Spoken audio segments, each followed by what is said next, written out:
We're here with Jon and Constance, two separate blogs. So tell us about your blog, Jon.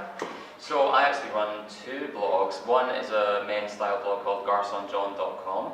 I've been running that for about 4 years, and I also have a project which I started which kind of took on a life of its own, which is called 100 Beards. It's 100beards.tumblr.com. That's interesting. Yeah, so it was kind of to capitalise on the beard trend. Yeah. And the original intention was to do it only for 100 days, but so you're literally shooting like a beard a day? Exactly, okay. yeah. Did you have to organise that, get 100 bearded men in and kind of... Well, it's a good question. I wanted it to seem quite organic and the serendipity of who you meet on the street to kind of unfold as I went. As it got more popular, more people asked me to be part of it, so there are some shots in it that are arranged, but the majority are actually just people I bumped into. Oh, cool. Okay, so you would go out like looking on the street and kind of be like, right, there's a beard, go. Exactly.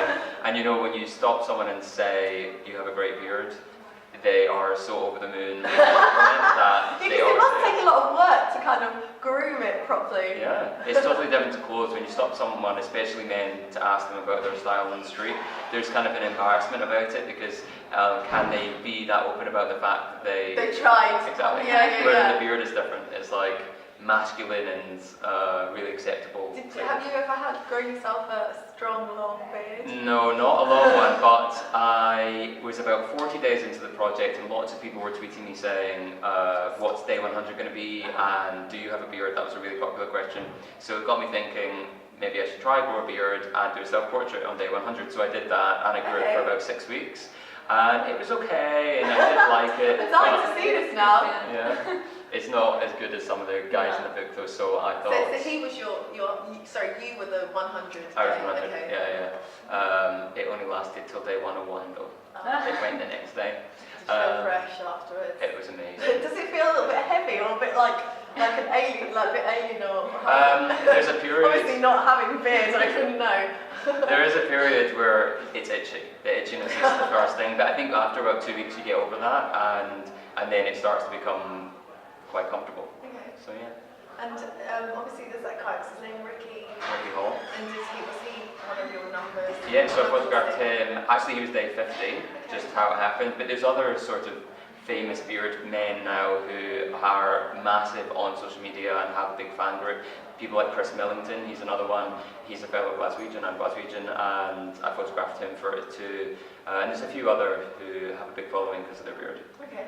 Well, besides beards, obviously you've got great style, so tell us about the other blog that you have. So Garcon Jon started mainly as a street style blog. It covers men's fashion in all different ways, so it can be at Fashion Week, London collections, or in Paris and Milan during the collections, and also just real people I experienced in the street, which was how the 100 Beards thing was spawned.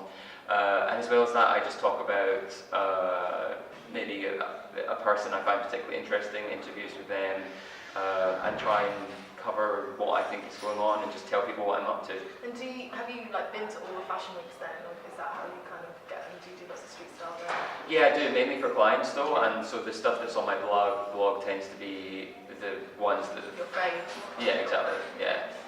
My picks from the favourites, but yeah, it's funny because going from it, I started out in blogging and that pushed the career of photography forward, which I was really grateful for. Well, that's really interesting because you find lots of people that are photographers end up being bloggers, but you've kind of done obviously. Yeah. Oh, that's really cool. Yeah. So yeah, it's a lot of street stuff, and then I also post the lookbooks that I shoot for men's brands or anything else that I think the readers would be interested in. Yeah. So tell us about your style. What would you class as? Obviously, a bit of a gentleman twist to it. So. Yeah, well, I'm a part of a menswear collective called the Sartorial 7 now, which is me and 6 of my mates basically, and we make short films about style based on each brand, and since starting that, I have definitely felt the pressure to up the style stakes. So how would I describe my style? I think for sure there's a vintage feel to it. I really love the era when men dressed in a really gentlemanly way, so maybe from the 20s to the 50s. Yeah, totally. And I like quite classic looks, so I tend to go for grey, navy black a lot, and tailoring. So, but then being a photographer, you also need to be comfortable. So, like for example, the wide leg trousers.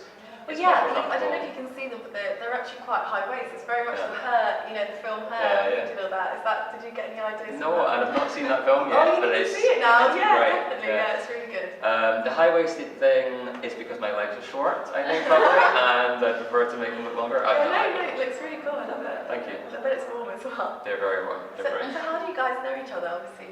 Social media, really? Yeah. We met like once at Fashion Week maybe, and we've got mutual friends and Yeah.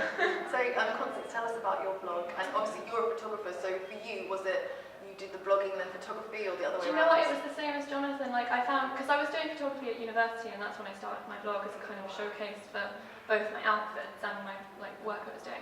But through that, when I moved to London, I got people who came in contact with my blog to get me to do photography for them. So it kind of grew from my blog as a platform. Is that a certain? Have you got a certain style, certain look? What would you say? Yeah, I mean, I always kind of work with natural light. It's all quite dreamy and like ethereal, like pretty. Well, I love your shoes and I love your necklace. Well, tell us about your look today. Because I like kind of casual. Yeah, but also it's very comfortable. Karachis are the most comfortable shoes in the world. My boyfriend deals with rare trainers, so I get nice things here. But, yeah, my look is more kind of a little bit urban, but very like minimal. I wear a lot of black and white. Don't really wear colour at all. Like it's just quite simple. Yeah, Simple and comfy.